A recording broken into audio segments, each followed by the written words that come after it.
We're talking to our friend Steve Lamothe of Elevate Realty Group. And Steve, the real estate market is unique, unprecedented, a little confusing and concerning these days. My wife, why don't we start here? My wife asked me the other day, do you think there's going to be a crash or a correction like '07, '08? And I said, no, I think this is a very, very different circumstance. But what do you think? I would say we're always in alignment. You know real estate well. I don't know if there's going to be a crash per se like '07. That was a structural issue with mortgages, right? But if there was ever going to be a time that real estate values would go down, you'd think that interest rates quadrupling over the course of 12 months would have done that, right?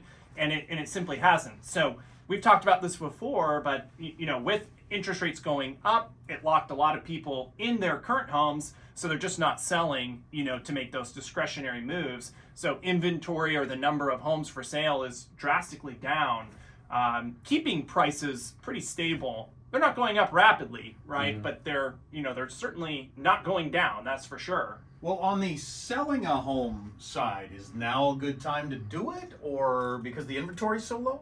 Sure. Yeah, I mean, the market's very sensitive to correct pricing still. So there's still, homes that aren't selling. There's homes that need price reductions. I would argue that getting a home in really good condition is still very important, making sure it's priced within market value. So you can't just slap a home up like you could in COVID and get 30 offers on it, right? I would still say about 30% of the homes are getting more than one offer. I know it doesn't feel like that when you're in the market, but really only about 30% of the homes are getting more than one offer. And on average, that's like 2 or 3. It's not 10 or 20 offers, Gotcha. Right? Interesting. So it's certainly a great time to sell. But what are you going to do after you sell? That's the question. Right. Exactly. Exactly. Right. So we were discussing the question, how long, or what will it take to pull the market back to semi-normal at least? Because right now, famously, people can't downsize because they'll get half the house for the same money, same payment, whatever. Yeah. They can't upsize because they're having a kid because their costs will just skyrocket. So how long do you think it will take to get back to semi-normal, and what's it going to take to get there? Yeah, I would say my best guess, right, would be I think that interest rates will probably settle in the 6% range, maybe 5.5%. If we're between 5 and 7, like in August or 10 I actually years think it's from be a now? little bit longer than that. I think maybe 24 months, 3 Okay. years. 2 to 3 years. Wow. Yeah, if we don't see, a massive recession, I still am kind of on the. I still think that we have some risk that job growth and job losses and the economy may retract. Right. I still think we're delaying some of those issues that were systemic during COVID and all that spending. But if you really look at interest rates over the last 60 years, I heard you mention it on the show, the average is actually about 8.5%. Right. So the difference today, and there's this argument that people make, well, when I bought a home, my interest rate was 10%.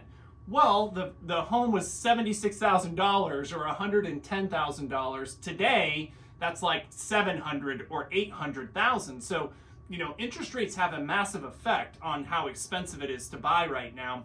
I would think that if we see a stable economy and things are rolling in the next 2 or 3 years, we should probably see interest rates settle about 5.5%, 6%. And if rates do go, I think that magic number is 5.5 probably. If rates get down to 5.5, I think you're gonna see a lot of people willing to trade up, trade down. It's gonna be more expensive than 3.5% interest rate, but their payments are gonna go up $300, $500, $700, not $2,500, right? I am consulting a lot of people right now that want to sell and buy another home, but they're selling their, beautiful $800,000 home, buying a $580,000 home, and their payment is $1,000 more, and they're not willing to leave that, great suburb. That's why I'm going to get a tent next to a protester on a college campus. Yeah, you might get some money for free About too. the best thing I can do, right? Or squat. You've got to Gotta squat. I keep thinking that, Yeah, I mean that's like the new rage, right? I just think that if you've been waiting, it always goes back to your personal goals, right? Like Warren Buffett is a great person to admire. He's really big on just dollar cost averaging and just staying consistent.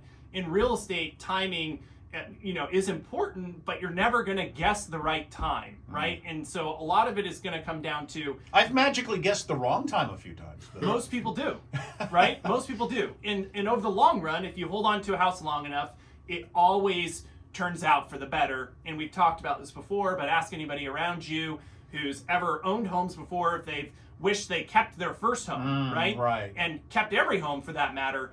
And so ultimately, I would say if you've been hoping to buy, waiting, the last year and a half has costed you probably about 6-7% in price, right? So that's a lot of money. And if you're looking to sell and you're on hold, it's been a great market to sell. I just don't think that you should be waiting and speculating of what's going to happen in the future. And guess what? There's always a better home, and there's always a better deal. Always. Like I've never had someone buy a house that couldn't buy a better house at a better price in the future.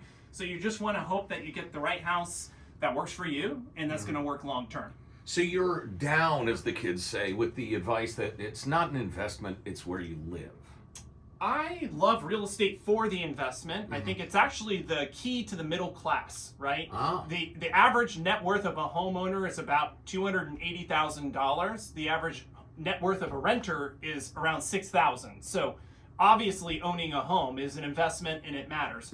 But it is where you live, right? So, I think of what a lot of people, especially younger folks my age, they want to move to Folsom or they want to move to Roseville right off the gate, right? And they want to buy that perfect, expensive home, whereas they should just buy their starter home that they can afford, fix it up over time, and take time to trade up. I mean, I don't know how many homes you guys have owned, but most people own a few homes before they get to that really nice area that they want to be in. Well, no wonder it's expensive, because it is expensive to live in those nice areas. Right? I thought that was good. Yeah, that's great. Yeah, That was cool. super. Really good. Sorry, and I